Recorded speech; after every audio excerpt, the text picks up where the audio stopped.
Thérèse Ndong laa tudd bu ñuy dox day tax ñu mën a magal ki nga xam ne mooy Cheikh Anta Diop day tax tamit ñu mën a waxtaan ak nit yi ci li nga xam ne moom la fi bàyyi. Grande Porte université bi lañ quitté le 1er février fanaan Bargny après Bargny Thiès la ñu fanaan si léegi tey Thiès la après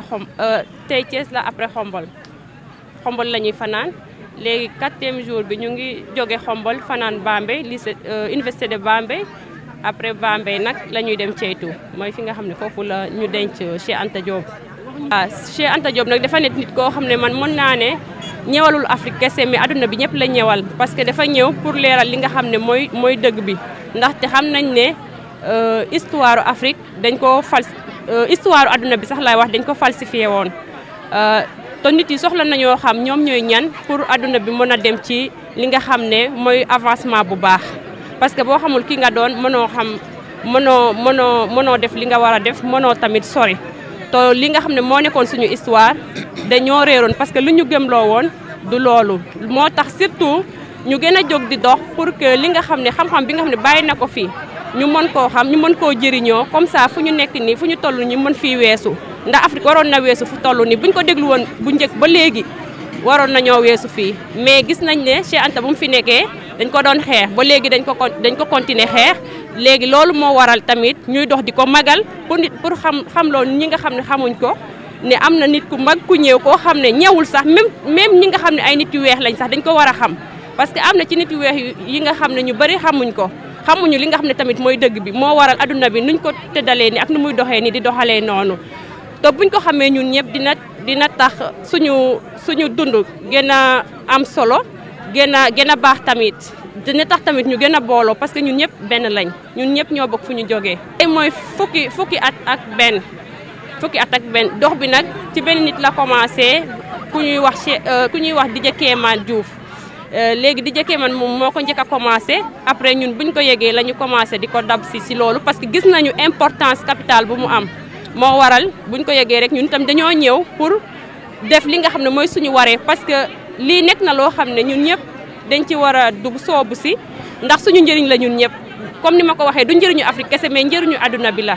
am na xam-xam bu mu fi bàyyi boo xam ne buñ ko xamee Afrique dina weesu fu mu toll instant bi waa dox bi luñ ci jublu mooy que nit yi xam Cheikh Anta Diop xam tamit xam-xam bi nga xam ne bàyyi na ko fi ndaxte kat.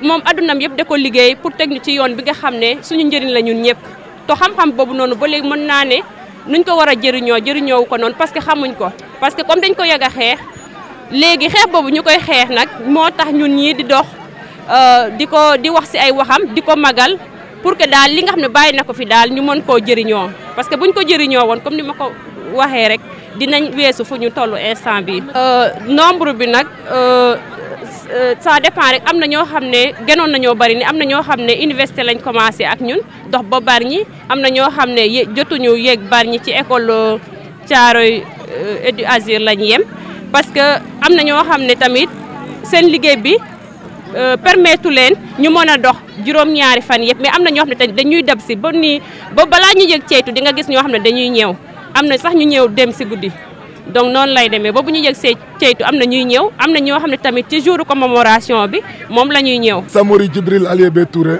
voilà de la marche internationale Dakar Ceytu. Voilà donc l'importance de cette marche je pense que la marche est d'une importance capitale du moment où elle fait dans l'éveil de conscience dans la sensibilisation mais dans la vulgarisation des œuvres du professeur Cheikh Anta Diop. Voilà qui connaît Cheikh Anta Diop connaît que c'est un multidimensionnel. Cheikh Anta Diop, c'est une référence. Donc, Cheikh Anta Diop, c'est quelqu'un que les gens doivent connaître. C'est quelqu'un que l'État doit prendre toutes ses dispositions pour inclure ses œuvres dans le programme éducatif.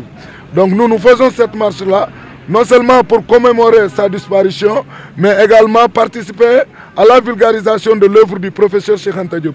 Et appeler les uns et les autres à s'imprégner des œuvres du professeur Cheikh Anta Diop. Notre deuxième étape, aujourd'hui nous allons entamer notre troisième étape. Notre première étape consistait de quitter l'université Cheikh Anta Diop, qui est un temple du savoir, et rejoindre Bargny. Après Bargny, nous avons fait Bargny-Thiès hier. Aujourd'hui, nous allons faire Thiès-Khombol. où nous allons passer la nuit. La marche, elle est cette année à sa 11e édition. Donc la personne, c'est le moment aussi de remercier la personne qui a pris d'abord l'initiative de faire cette marche-là. Parce que comme on le dit, ça a commencé par une seule personne, on le remercie. Et en l'occurrence, l'artiste slammer Diouf Keman, qui est un panafricain convaincu, qui a eu l'idée de faire la marche pour commémorer la disparition de Cheikh Anta Diop. Et au fur et à mesure que l'on avance, les gens ont venu rejoindre la marche parce qu'ils ont vu que la marche est d'une importance capitale. Et on appelle à tous les Sénégalais, on appelle à tout un chacun de venir rejoindre la marche pour participer à la vulgarisation de l'œuvre du professeur Cheikh Anta Diop. On peut dire de Cheikh Anta Diop, je pense que s'il faut parler de Cheikh Anta Diop, nous allons passer la nuit ici, voire même finir l'année ici sans finir de parler du professeur Cheikh Anta Diop. Parce que le professeur Cheikh Anta Diop, je l'ai dit tantôt, il est multidimensionnel. Pour nous, en tout cas, le professeur Cheikh Anta Diop, c'est la lumière qui éclaire le monde. Cheikh Anta Diop, c'est une lumière. Cheikh Anta Diop, c'est un océan de connaissances. Cheikh Anta Diop, c'est... Comment je peux dire? Cheikh Anta Diop, c'est une référence. Donc, on même diront que Cheikh Anta Diop, c'est une religion. Donc, on diront que Cheikh Anta Diop, c'est une religion. Donc, les gens devraient venir s'abreuver du professeur Cheikh Anta Diop. Et que le monde tout entier, en tout cas, les gens qui ont compris, s'abreuvent des œuvres du professeur Cheikh Anta Diop. Et nous, c'est là qu'on appelle à tout un chacun. Cheikh Anta Diop, c'est un multidimensionnel. Cheikh Anta Diop, au moment où, comme il le dit, quand l'Occident nous niait en tant qu'être moral, nous de la race noire, en tant qu'être culturel, quand ils ont falsifié l'histoire, c'est ceux qui ont eu le courage en tant qu'intellectuel de convoquer un colloque scientifique et démontrer pièce par pièce que la civilisation a démarré chez nous en Afrique et que nous sommes les bâtisseurs de cette civilisation-là. La civilisation a démarré par nos ancêtres. Et comme lui-même, il aime le rappeler, cette jeunesse-là africaine, tous nous sommes des génies sans fenêtre.